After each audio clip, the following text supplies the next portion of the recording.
Greeting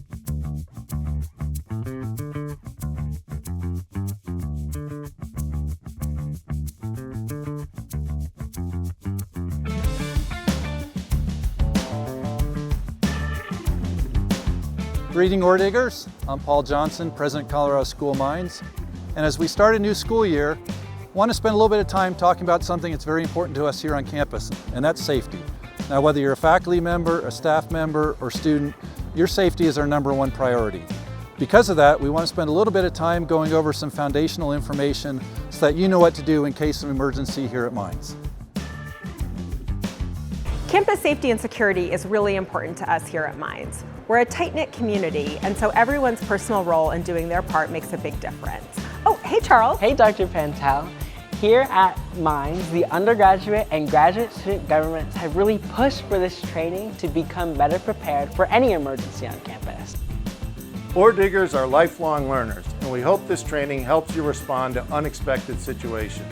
Preparing ahead of time like this is key to managing emergencies effectively. So use this training and the resources provided to equip yourself with the knowledge and skills necessary to navigate any crisis with confidence. Now, before we go any further, we ask you to take a moment to double check that your contact information is up to date at my.mines.edu.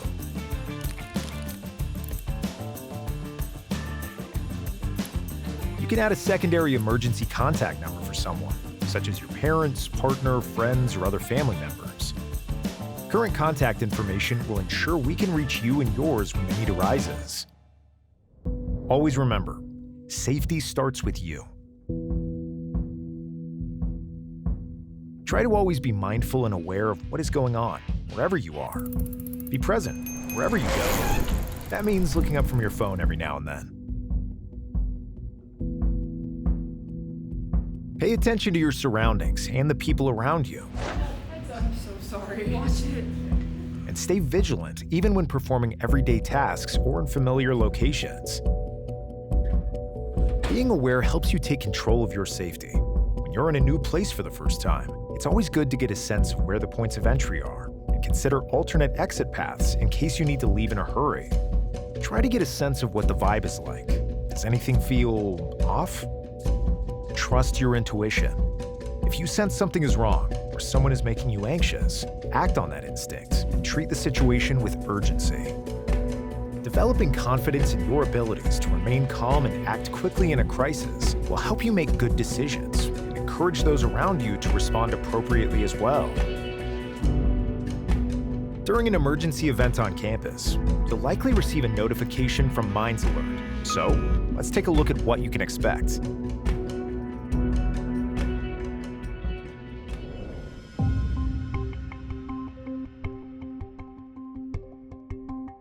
Mines Alert messages are sent out by trained Mines staff.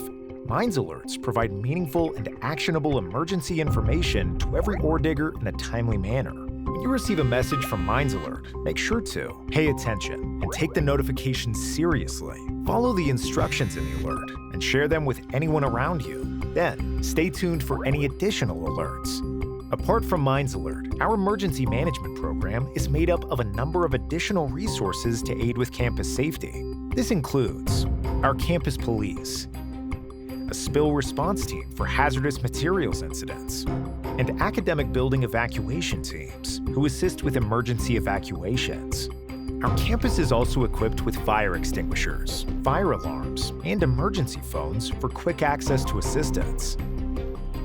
AEDs, or automated external defibrillators, are on hand across campus to aid in cases of cardiac arrest. And Narcan is available for public use and can be found inside the AED boxes across campus in the event of opioid overdose. And finally, eye washing stations and safety showers are here to rinse you off when needed. Now that you know more about the Mines Emergency Program, let's review some key terms you might hear during an emergency.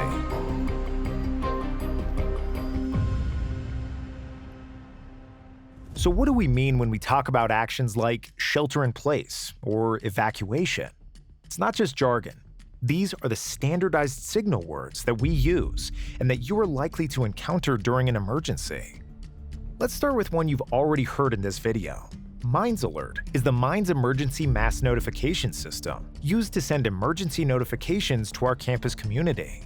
It's capable of sending text messages, voice messages, social media posts, and emails to all Orediggers. Evacuation is the movement of individuals from a specific potentially dangerous or threatened area to a safer location. An armed suspect is an individual who may be carrying a weapon that poses a threat to people on campus. Mines may also use the term active harmer. A suspicious package is an item of concern that seems out of place. Do not approach or touch these items. Put some distance between you and the object and call 911. All clear is a message provided by safety officials that indicates the threat or dangerous situation has been managed. This message will be sent via Mines Alert, code Blue Towers, by public address systems, or by first responders. Shelter in place means finding and moving to a safe location indoors and staying there until you are given an all-clear notification or receive other instructions.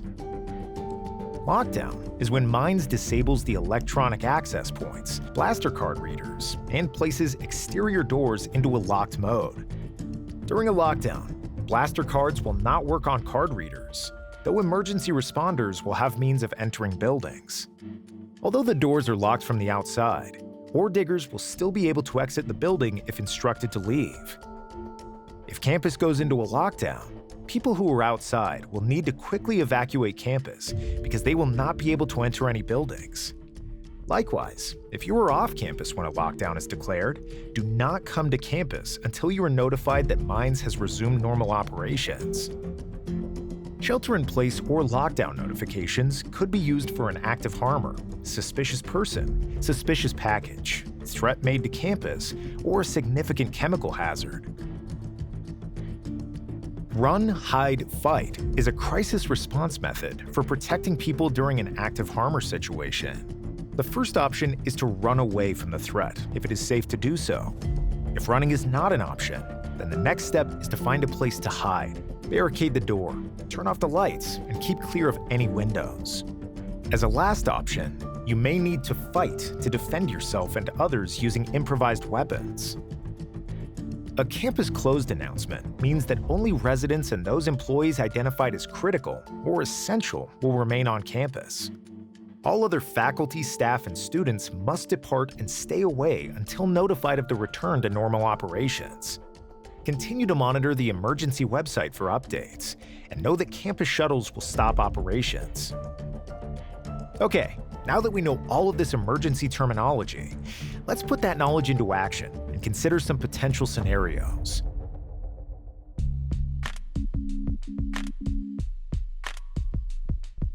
It's a chilly spring morning in Golden, and just as you're making your way into Course Tech, you notice something strange. An odd-looking package is just sitting outside the entrance. You recall that when faced with something like this, the rule of thumb is always, if you see something, say something, because you can't assume someone else will report it. You get some distance and dial 911 to let them know what you're seeing. Dispatch lets you know that help is on the way and directs you to find a safe location away from the building. You're at Marcus doing some lab work, and suddenly you hear the fire alarm. This signals that everyone needs to evacuate the building. To remain calm, quickly gather your belongings and make your way to the nearest exit. On your way out of the building, you notice a student with headphones on and immersed in their work, so you stop and get their attention so that they don't get left behind. You see instructors stopping class and directing everyone to grab their belongings immediately at hand. Together, you look for exit signs directing you to the quickest way out. And once you're clear, you get across the street and stay a good distance away from the building, making room for emergency responders, and wait to re-enter Marcus until you receive the all-clear message. You're a few hours into working on that big group project with your lab partner when your phone buzzes with a Mines alert. The two of you follow the directions and immediately head back to your room, where you work together to quickly shut the door, close the blinds, and turn off the lights. In emergencies such as this, you can expect to receive regular updates and instructions, though some updates may simply say to continue to shelter in place. While you're eager for more information about the situation, you understand that the best thing you can do is shelter in place until an all clear is given. Eventually, you receive a follow-up message saying, "All clear, you may resume normal activities," meaning the situation has been managed and it is safe for you to leave your shelter. So, no matter what scenario you find yourself in, be prepared. Familiarize yourself with the terminology in this training. Know the types of notifications that could be sent during an emergency. Take notifications seriously. Keep your emergency contact information on my.mines.edu up to date. For more information, visit mines.edu/emergency. And most importantly, remain calm, act quickly, and respond as directed. Thank you everyone for taking the time to watch this video and to learn what you should be doing in an emergency situation. The community knowing how to respond in case of emergency, and in particular each of us knowing how to respond as individuals, is really important to us being able to make it through emergency situations in a very safe way. So I appreciate you taking the time for watching this. Stay alert, go Orediggers.